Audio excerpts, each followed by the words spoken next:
weenie heads. Now, what I've just done, I've called somebody a weenie head in a speech about peace, or arranged it so they go play with Mary, or maybe the U.S. Postal Service instead of me. But of course, when Michigan State's basketball team beats Virginia every year, I say things worse than Mary has probably said in her life. Now, we all know that resentment and blame are tools of war propaganda. So, in Mary's defense and mine, neither of us called anybody a name in their presence. Neither of us proposed to harm any person or armed ourselves with massive machinery of death in preparation for books going missing or a basketball team losing. I didn't put any Michigan State fans on a kill list and blow them and everyone near them to bits with Hellfire missiles, and neither of us launched any invasions. It's rather a key distinction, is it not, getting angry with or without war weapons. But try to find a discussion of wars in the Middle East that even mentions that 80 to 90% of the weapons there are from the United States, with weapons sales and weapons gifts up significantly under the Nobel Peace Prize president. So when you come down to it, we would all probably be better people if we didn't get angry at any other people, only at injustice. But since I didn't organize millions of people to plan and prepare for carefully executed crusades of mass murder, my anger did considerably less damage than, say, George W. Bush's feelings about Saddam Hussein having tried to kill his daddy. I bring all of this up in order to comment on the idea of what's called human nature. If human nature is something distinct from culture, then whatever it may be, one may speculate, and why you would, I have no idea, but you could speculate if you wanted to, that my emotions when watching basketball are human nature. War, on the other hand, is a collective effort. It requires plans, preparations, manufacturing, training, conditioning. How can such a group effort be distinct from culture? War is absolutely central to our culture. One would have to speculate baselessly and pointlessly that parts of our culture are human nature while other parts are not. But then which would be which? When you take war participation on an individual level, you find that most individuals want nothing to do with it. Nobody gets post-traumatic stress from war deprivation. And in fact, intense conditioning developed over decades of cultural experience is required to get most people to participate, many of whom never recover from having done so. And when you take war participation at the group level, you find that many groups of humans, large and small, rich and poor, now and in the past, have had nothing to do with war. For most of human existence, there was nothing that could be called war. Since war's creation, it has been sporadic. Societies have abandoned it for centuries and sometimes brought it back again. Most groups, most of the time, have left it well alone. And war today bears very little resemblance to war as it was 1,000 or even 100 years ago. In addition, the 95% of humanity that lives outside the United States mostly thinks about war very differently from how it is discussed routinely in the United States. Discussions of the next wars, as if war is inevitable, are not normal. Debates over whether to bomb people in trouble or to leave them alone are far less common than debates over how to help them. Concern over a nation resisting the presence of one's own nation's troops and missiles is unheard of outside of the imperial homeland. An American raised on Hollywood will tell you that war is natural, human nature, inevitable, and genetic. But there are numerous well-documented accounts of human cultures not only free from war, but unable to even understand what it is. An anthropologist asked a man why he didn't use a dart gun meant for hunting animals to shoot at slave raiders coming to enslave his family. And his reply, because it would kill them. And I probably shouldn't think of that as ignorance of the possibility of killing. We always want to treat difference as ignorance. The fact is that killing is the worst thing possible. It's worse than enslavement. Logically, a perfectly good case can be made for the man's action and justification. In the United States, however, the idea that you would hold a gun and not use it while someone enslaved your family is almost incomprehensible. Probably we should think of that as ignorance.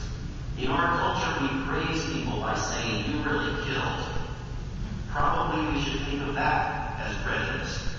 What we shouldn't think of it as is human nature. And no, I'm not advocating that you let someone enslave your family. I am simply pointing out that cultures exist that view murder very different from how ours does. So if acceptance of killing and total avoidance of killing both exist as they do, which one is human nature? Or if neither is human nature, then something else is there something else that is human nature? Well, if you try to define human nature as what every single human does, its content is vanishingly small. If you try to define it as things that most humans that you know of in a particular time and place do, how do you pick which things to include? And why not? What is the point? The fact is that human nature is a meaningless, and to put it a different way, useless concept.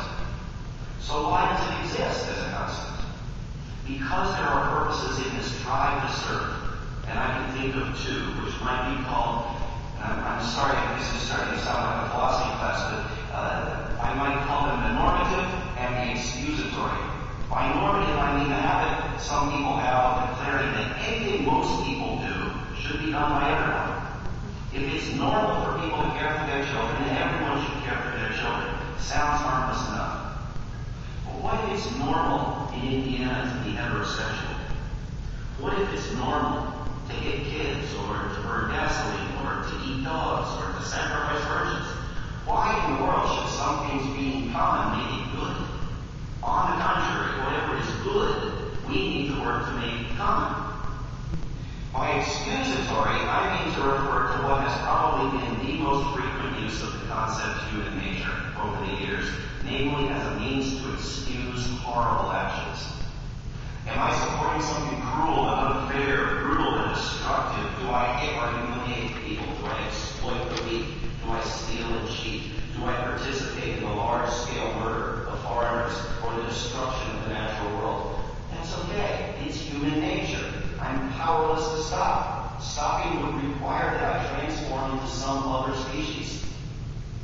Of course, thousands of other people I know of don't do the evil thing I'm doing, and they're humans.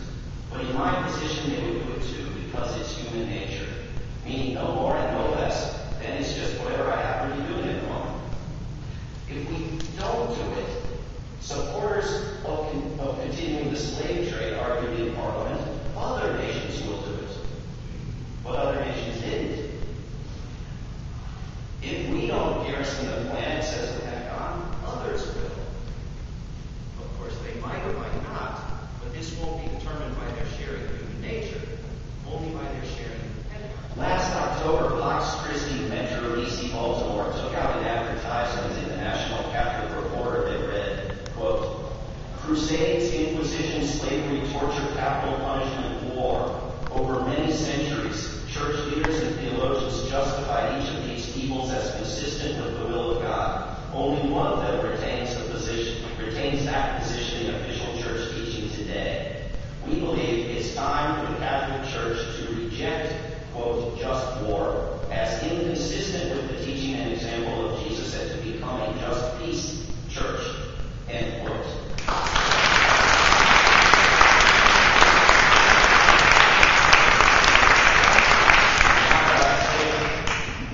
Do you know what people who don't have special access to the will of God call and still call slavery, torture, capital punishment, and numerous other evils? They call it human nature. And if two people disagree about the will of God or the content of human nature, they can appeal to exactly the same evidence the settlers do.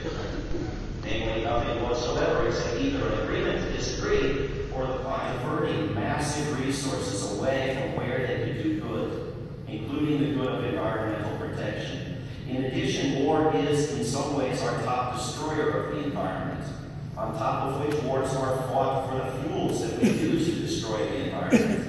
And in addition, the proliferation of nuclear energy and weaponry and the increasing ease of robotic war increases dramatically the risk of war destroying us all before the climate can. Now, I am not a professor of logic, but I think we have arrived at something that qualifies as a logical proof. If war is human nature, collective suicide is human nature. In other words, the nature of humanity is to cease to be. But everyone, from Aristotle to Bill O'Reilly, would agree that the nature of something cannot be its absence. Therefore, whether human nature means anything or not, it isn't war. QED.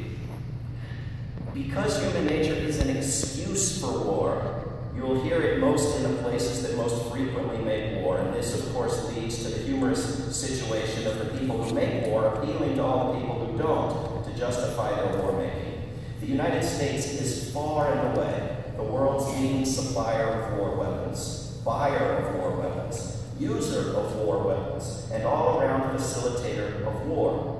95% of humanity is governed by governments that don't have anything remotely like the U.S. investment in war. Many countries invest between 0 and 5% what the United States does in war.